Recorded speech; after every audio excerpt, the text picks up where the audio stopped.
观众朋友、网友朋友，大家好，我是付天少。我们知道，澳大利亚属于五眼联盟之一，而且在五眼联盟里面呢，它是跳得比较高的一个国家。那么这里所谓讲的跳得比较高，主要是对中国。那么美国现在干些什么事儿，往往呢，澳大利亚就积极的响应，无论是在经济还是军事方面，澳大利亚的很多表态都是紧跟美国的。那么显然他抱美国大腿抱得比较紧，甚至呢有些情况下他直接是吧上蹿下跳，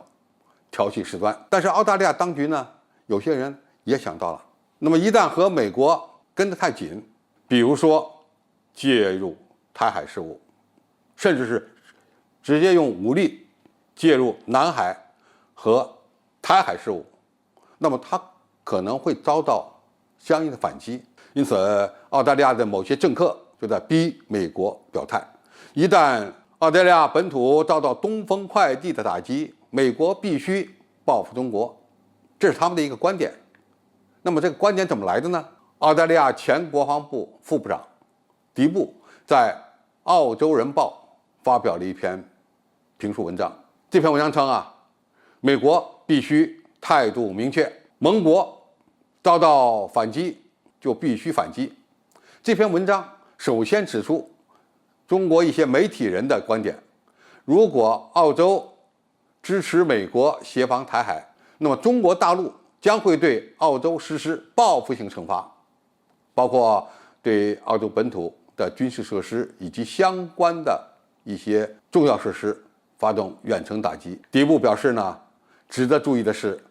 如此明目张胆的威胁很少受到澳洲媒体的关注。他强调，澳洲没有远程导弹，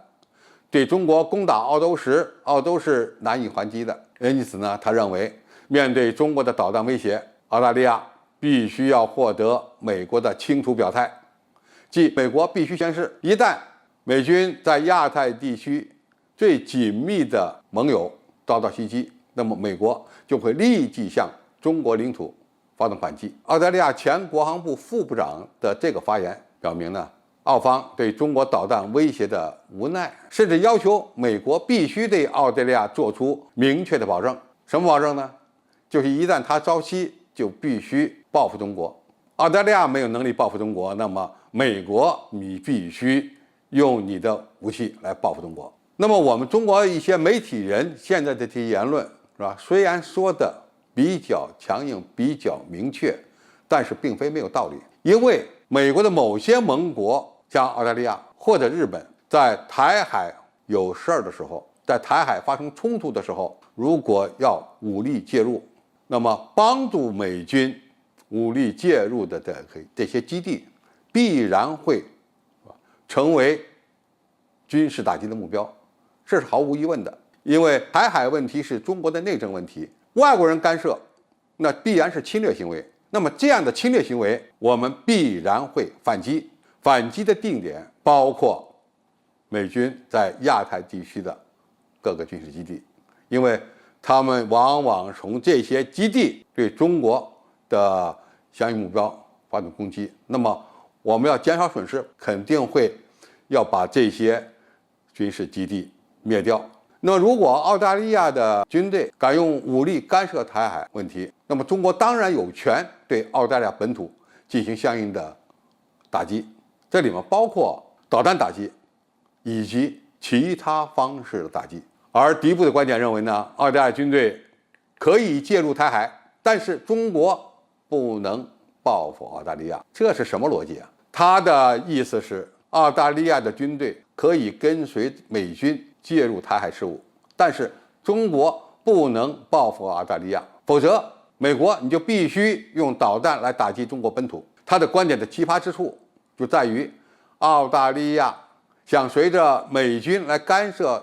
南海、台海事务，但是呢又不愿意承受战争的创伤。世界上哪有这么便宜的事儿啊？看来中国未来必须发展远程的战略性的武器，远程的战略导弹，远程的战略轰炸机，包括航空母舰、这个高超音速的飞行器等这些具有战略打击能力的武器，让那些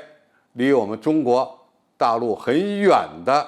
又想用武力来干涉中国大陆事务的人，认真的掂量掂量，你要想出兵干涉中国事务，必然会付出惨重的代价。不付代价的事情，捞便宜的事情，想都不要想。试图抱美国大腿是没有用的，